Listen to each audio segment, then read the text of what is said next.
በቃላት ድርድር ተስፋ ይሰጡህና ልክ እንደ ንፋስ በነው ይጠፋሉ። ብዙ ተስፋ ሰጥተው ዓለምን እጃችን ላይ ያለች ያህል እንዲሰማን አድርገው ግን በሚያስፈልገን ሰዓት የሉም። ሰላም ጤና ይስጥልኝ ውድና የተከበራችሁ የመክሊቱ ቤተሰቦች እንዴት ናችሁ? ደህና ናችሁ ወይ? እኔ በጣም ደህና ነኝ፣ እግዚአብሔር ይመስገን። ባላችሁበት ሰላማችሁ ብዝት ይበልኝ።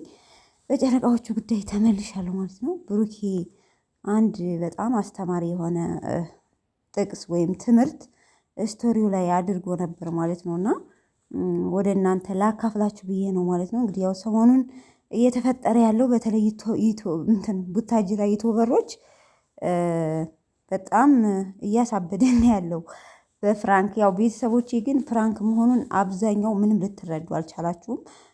ነገሩ ያው በመመካከር ስለሆነ እየሆነ ያለው እኔ ብዙ ልጆች የምታለቅሷላችሁ በነገራችን ላይ በሃይሚና በብሩኬ መለያየት ማለት ነው። ተጣልተው ነው ብሩኬን ፎቶውን ቲክቶክ ላይ የሚዘቀዝቁም አሉ። ይሄ በቃ ተመካክረው ሆን ብለው እያደረጉት ስለሆነ ብዙም እንዲከፋችሁ አልፈልግም። ማለት አትከፉ፣ ይገናኛሉ፣ ይታረቃሉ። ከትናንትናው ቪዲዮ ላይ አሁን ለሰስ ብላ ነበር ሃይሚ ስታናግረ የነበረው።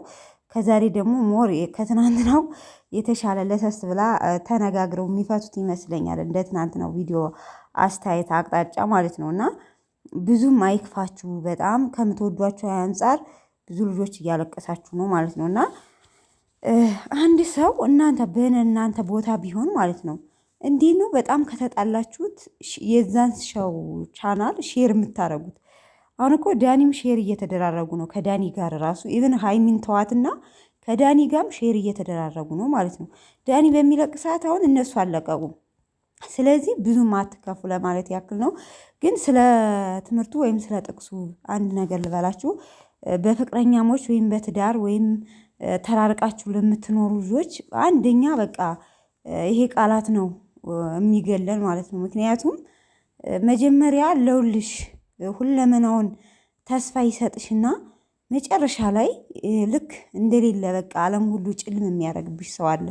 በተለይ በሴት እህቶቼ ይሄ ነገር በጣም የሚፈጠር ነገር ነው እና ሁሉን ነገር ብሩኬ ቢለቀውም እሱ እንደተከፋ አስመስሎ እንትን ቢለውም ግን በጣም በተለይ ውጭ ሀገር ሁናችሁ በርቀት ፍቅር ለምትኖሩ ሰዎች አብዛኛዎቹ እውነት ለመናገር ተስፋ ይሰጧችሁና ወይም በቃ የሆነ በቃ ሁሉ ነገር ተስተካከለልኝ ባላችሁ ሰዓት በቃ ያንን ሰው አታዩትም፣ የት እንደገባ አታገኙትም። እና በጣም አንጀት የሚበላ ማለት ውስጥን የሚነካ ትምህርት ነው ስቶሪው ላይ ያደረገው።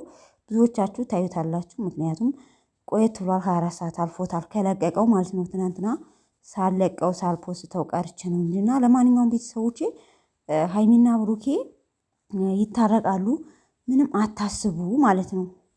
ተመልካቾች የብሩኬን ቤት ሃይሚን ቤት ሄዳችሁ ብዙ ጊዜ ሃይሚንም የምትወቅሷላችሁ ብሩኬንም እንደዛው የምትወቅሷላችሁ እና ሁላቸውንም መውቀስ አያስፈልግም። በቃ በእርግጥ አንድ ሰው የመሰለውን አስተያየት መስጠት መብቱ ነው።